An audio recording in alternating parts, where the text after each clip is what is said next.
Baik, Assalamualaikum warahmatullahi wabarakatuh. Perkenalkan, nama saya Azana Barizakunda dengan NIM akhir 055. Baik, di sini saya akan menjelaskan materi mengenai array satu dimensi dan array dua dimensi. Nah, sebelumnya kita ketahui bahwa array itu merupakan struktur data yang digunakan untuk menyimpan sekumpulan data dengan tipe yang sama dalam satu tempat. Nah, setiap elemen di dalam array itu memiliki indeks yang uh, ber, indeks yang berfungsi untuk memudahkan proses pengaksesan dalam pengolahan data. Langsung saja kita masuk pada array satu dimensi. Nah, array satu dimensi itu merupakan array yang paling sederhana. Nah, array ini juga menyerupai daftar atau barisan data. Nah, setiap elemen dalam array itu memiliki indeks yang menunjukkan posisinya, dan indeks pertama dalam array itu selalu dimulai dari 0. Ini juga ada deklarasi array, array tipe data, kemudian nama array, terus ada new tipe data, kemudian ukuran. Ini juga inisialisasi langsung saat deklarasi. Nah, ada integer, angka, kemudian ada angkanya. Ada 10, 20, 30, 40, dan 50. Dan kita ketahui bahwa 10 itu merupakan indeks ke 0, terus 20 indeks pertama, kemudian 30 kedua, terus ke 40 ketiga, dan yang ke 50 itu keempat. Berikutnya ada mengakses elemen dalam array. Nah, setiap elemen dalam array itu dapat diakses menggunakan indeksnya. Nah, seperti yang disebutkan sebelumnya, indeks pertama dalam array itu adalah 0. Nah, dalam mengakses elemen di luar batas indeks array, itu akan menyebabkan error atau kesalahan. Seperti array index out of bounds exception.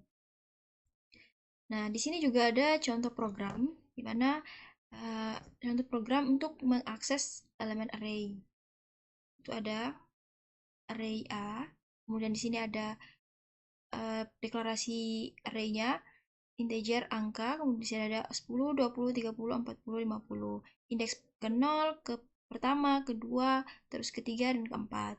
Di sini diminta elemen pertama, kemudian masukkan angka ke 0, kemudian elemen ketiga, terus indeks ke kedua. Jadi elemen pertama berarti indeks ke 0, indeks pertama, indeks ke 0. Kalau elemen ketiga itu berarti indeks kedua. Nah, di sini untuk dia menyuruh untuk mengubah nilai elemen array. Nah, dimasukkan pertama elemen pertama outputnya di sini, elemen pertamanya 10, kemudian elemen ketiganya 30. Nah, setelah diubah, elemen ketiga diubah menjadi 35. Terus di sini ada menggunakan perulangan untuk mengakses array. Jadi dalam menggunakan perulangan itu dalam mengakses semua elemen array itu menggunakan perulangan. Nah, di sini menggunakan perulangan for atau for each. Nah, itu sering digunakan untuk melewati setiap elemen dalam array. Kemudian di sini ada perulangan for. Nah, perulangan for ini dapat digunakan untuk mengakses array dengan mengandalkan indeks. Nah, perulangan ini memungkinkan kita untuk melakukan operasi pada setiap elemen dalam array berdasarkan posisi indeksnya. Yang berikutnya di sini ada contoh kode. Ada public class for loop, kemudian ada deklarasi inisialisasi array-nya, terus ada integer angka, kemudian di sini ada angkanya. Dan juga ini menggunakan perulangan for integer i sama dengan 0, i lebih kecil dari angka. Ini dia menampilkan elemen, berarti elemen ke i ditambah 1. Nah, di sini ada perulangan for each. Nah, for each itu adalah jenis perulangan yang lebih sederhana dan digunakan untuk mengakses semua elemen dalam array tanpa perlu mengelola indeks secara manual. Kemudian juga ada contoh kode programnya, itu ada class for each array, terus ada deklarasi array-nya, kemudian juga menggunakan perulangan for each, for integer elemen dibagi angka, kemudian sistem out println nilai elemen, terus ditambah variabel elemennya.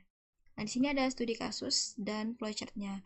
Nah, studi kasusnya di sini ada disuruh buat program yang menerima input dari pengguna berupa beberapa nilai integer. Kemudian menyimpan nilai-nilai tersebut dalam array dan tentukan dan tampilkan nilai maksimum dan minimum dalam array. Nah, di sini saya membuat sebuah flowchart Yang pertama, pengguna menginput nilai sebanyak n, kemudian menginisialisasi. Di sini nilai awalnya maksimum itu angka nilainya 0, kemudian minimum juga sama dengan angka nilainya 0. Terus di looping, apakah angka itu lebih besar dari nilai maksimum? Terus jika iya, dia menampilkan maksimum sama dengan elemen. Kemudian di sini ditanya lagi, apakah angka itu lebih besar dari minimum? Jika iya, dia menampilkan minimum sama dengan elemen. Kemudian di sini dia mencetak tampilan nilai maksimum dan minimum. Nah, kemudian ini outputnya. Ya, yang pertama itu kan menyuruh untuk masukkan nilai yang pertama. Jadi looping yang pertama for integer i sama dengan 0. Jika ini masih lebih kecil dari angka, berarti dia masukkan lagi nilai kedua. Jadi di sini kan dibutuhkan di deklarasi ini variabel angka itu menyuruh untuk masukkan 5 elemen. Ini berarti masukkan nilai ke-1, nilai kedua, nilai ketiga, keempat, dan kelima. Kemudian ketika sudah dimasukkan semua nilainya, di sini baru dia mengecek nilai mana yang lebih maksimum, terus dan nilai yang lebih minimum atau terendah, baru ditampilkan. Yang berikutnya ada array 2 dimensi. Nah, array 2 dimensi ini disebut juga sebagai array multidimensi, di mana array 2 dimensi itu tersusun dalam bentuk baris dan kolom. Nah, di mana indeks pertama itu menunjukkan baris dan indeks kedua itu menunjukkan kolom. Nah, ini ada bentuk umum pendeklarasian array 2 dimensi. Ini juga ada membentuk baris dan kolom pada array 2 dimensi. Ada tipe data, kemudian variabel array, new tipe data, kemudian jumlah kolomnya. Nah, ini ada visualisasi tabel, itu ada kolom ke-0, kolom ke-1, dan kolom ke-2. Ini juga ada baris ke-0 dan baris ke-1.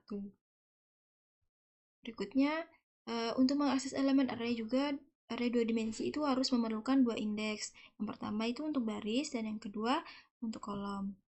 Ini ada integer my numbers. Yang berikutnya, ini ada flowchart untuk menghitung jumlah semua elemen dalam array 2 dimensi.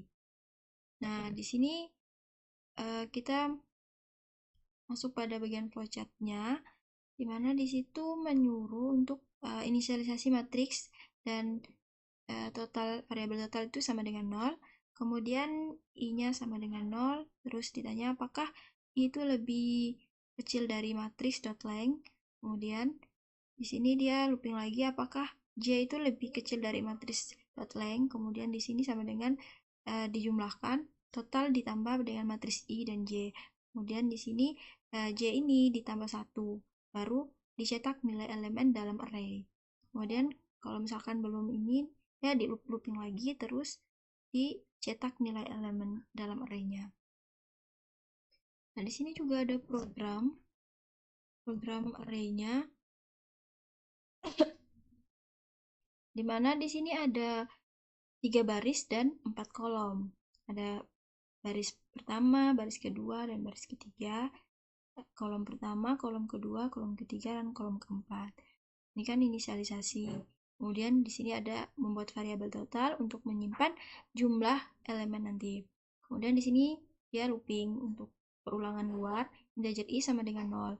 Jika i itu lebih kecil dari matriks, kemudian dot length i plus plus, itu dia looping lagi. Ini untuk barisnya, baris dari matriks yang kita ketahui barisnya di sini ada 3. Ya, kalau misalkan belum i-nya kan kita ketahui i-nya sama dengan 0. Pertama jika i itu lebih kecil dari matriks, berarti ya looping lagi. Kemudian sampai mencapai dengan ukuran barisnya.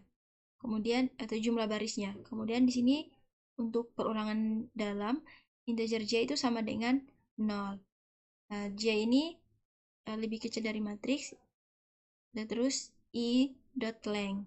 Ini untuk kolomnya. Ini ada total, terus plus sama dengan matriks i dan j. Kemudian sistem out println. Nah, di sini merupakan increment dari indeks KI dan J. Nah, J di sini, eh, J sama dengan J ditambah 1. Berarti jika barisnya selesai, berarti I itu sama dengan I ditambah dengan 1. Nah, makanya nanti outputnya total nilai elemen dalam array itu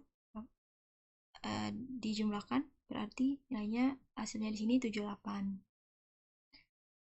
Nah, kemudian lanjut pada kesimpulannya. Nah, di sini dapat disimpulkan bahwa array adalah tempat untuk menyimpan banyak data yang memiliki tipe yang sama di dalam satu variabel. Dengan array, kita tidak perlu membuat banyak variabel, sehingga program menjadi lebih ringkas dan mudah diatur. Array satu dimensi itu digunakan untuk menyimpan data dalam suatu baris, misalkan daftar nama atau nilai. Sementara untuk array dua dimensi, itu menyimpan data dalam bentuk baris dan kolom seperti tabel, misalnya nilai siswa atau data barang. Jadi saya rasa itu saja yang dapat saya jelaskan. Kurang dan lebihnya saya mohon maaf. Wabillahi taufiq wal hidayah. Wassalamualaikum warahmatullahi wabarakatuh.